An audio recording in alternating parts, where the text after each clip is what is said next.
Oke, hari ini kita bakal lihat dua dunia yang, benar-benar bertolak belakang. Di satu sisi, kita punya laporan investigasi yang ngebongkar skandal global yang super gelap. Dan di sisi lain, ada sebuah teks ideologis yang nawarin cara hidup yang sama sekali berbeda. Gimana ceritanya dua hal ini bisa nyambung? Yuk, kita bedah bareng-bareng. Kita mulai dari sini ya. Sebuah kalimat yang jujur aja bikin kaget. Kalimat ini seolah-olah narik skandal internasional yang mengguncang dunia itu langsung ke depan rumah kita, di Indonesia. Nah, inilah titik awal penelusuran kita. Nah, ini dia agenda kita hari ini. Kita bakal mulai dari skandal Epstein dulu, terus kita geser ke sebuah gagasan tentang sistem kehidupan yang total. Kita lihat cetak birunya kayak gimana, dan di akhir, kita bakal bandingin langsung dua dunia yang kontras banget ini. Oke, kita masuk babak pertama, skandal global, ikatan lokal. Kita akan kupas tuntas, melihat nama-nama besar dan tuduhan-tuduhan serius yang ngehubungin jaringan Jeffrey Epstein langsung ke Indonesia. Semua ini berdasarkan dokumen yang baru aja dirilis. Wow, ternyata jaringannya luas banget ya. Dari pusat bisnis di Jakarta sampai ke Pulau Dewata, Bali, nama Indonesia itu disebut berulang kali. Dokumen ini nyebutin tokoh-tokoh kuat, dugaan pertemuan rahasia, dan bahkan bahan bacaan yang nyangkut organisasi Islam terbesar di sini. Ini bukan sekedar nyerempet doang, ini nunjukin seberapa dalam jangkauan jaringan Epstein itu. Nah, salah satu tuduhan yang paling menarik perhatian itu melibatkan istilah Confidential Human Source atau CHS. Ini bukan sekedar istilah keren ya, ini tuh bahasa intelijen buat informan rahasia. Jadi, tuduhan kalau ada seorang tokoh bisnis Indonesia yang ngenalin CHS ke CIA itu bukan tuduhan enteng, ini nunjukin ada permainan di level spionase internasional. Jadi apa sih intinya? Skandal Epstein ini ngebuka lebih dari sekedar kejahatan satu orang. Ini menyingkap sebuah ekosistem, sebuah dunia tersembunyi di mana kekayaan dan kekuasaan sepertinya punya aturan main sendiri. Dunia di mana kaum elit global diduga bisa bergerak bebas di luar jangkauan hukum. Ini seperti potret sebuah sistem yang mungkin udah bobrok dari dalam. Nah, ini yang bikin kita mikir.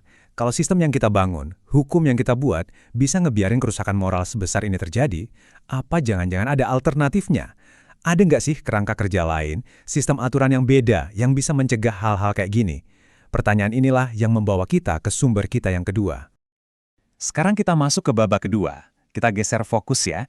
Dari menganalisis skandal, kita pindah ke sebuah teks yang menawarkan visi yang sangat sekali berbeda. Teks ini bukan cuma nawarin perbaikan kecil-kecilan, tapi perombakan total dari fondasi masyarakat itu sendiri. Nah, ini dia sumbernya. Judulnya Nizam al-Islam, yang kalau diterjemahin artinya sistem Islam.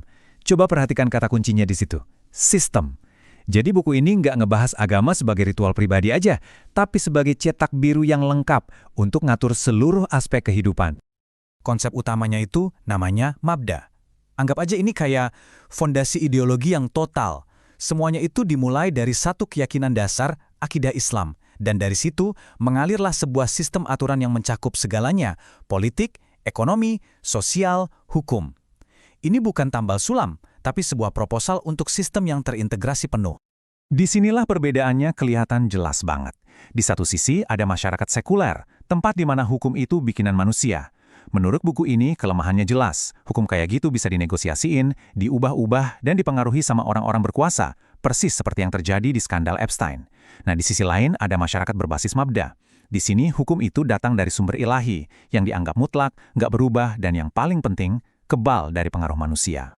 Argumen utama dari buku ini bisa kita lihat dari kutipan ini. Pandangannya adalah, kalau manusia dibiarin bikin aturan sendiri, ujung-ujungnya pasti konflik dan pecah belah. Menurut penulisnya, ini adalah jalan yang pasti menuju kesengsaraan, bukan kemakmuran. Oke, kalau sistemnya serba lengkap gitu, bentuknya kayak gimana? Di babak ketiga ini, kita akan lihat cetak biru yang ditawarkan buku ini untuk sebuah struktur pemerintahan yang sangat detail. Ini udah bukan teori abstrak lagi loh. Buku ini nyajiin struktur pemerintahan yang spesifik banget. Di puncaknya ada khalifah, kepala negara. Di bawahnya ada lapisan-lapisan kekuasaan yang jelas. Ada pembantu, gubernur, panglima militer, badan peradilan, sampai Dewan Perwakilan Rakyat. Setiap bagiannya itu kayak roda gigi dalam mesin pemerintahan yang udah dirancang dengan rapi. Dan ini nunjukin betapa ambisiusnya sistem ini. Tujuannya itu bukan cuma ngatur negara, tapi setiap detail kehidupan. Mulai dari cara pria dan wanita berinteraksi, cara ekonomi dijalankan, sampai gimana negara berhubungan dengan dunia luar. Semuanya diatur dalam satu kerangka hukum yang sama.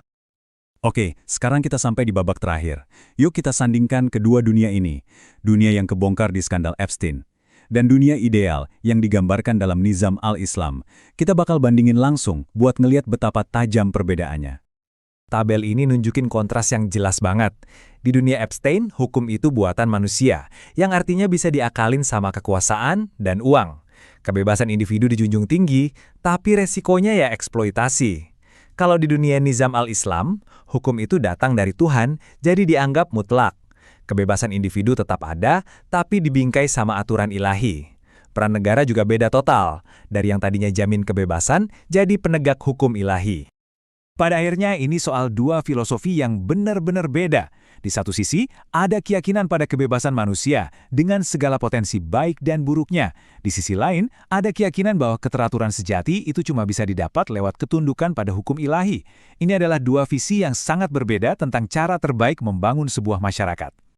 Kita tutup dengan satu pertanyaan buat Anda semua renungkan. Setelah kita melihat potret kerusakan dalam satu sistem dan cetak biru radikal untuk sistem yang lain, pertanyaannya tetap sama. Apa sih sumber utama dari sebuah masyarakat yang adil? Apakah kesepakatan antar manusia dengan segala kelemahannya? Atau seperangkat aturan yang diyakini datang dari sumber yang lebih tinggi? Jawaban atas pertanyaan ini pada akhirnya akan membentuk peradaban kita.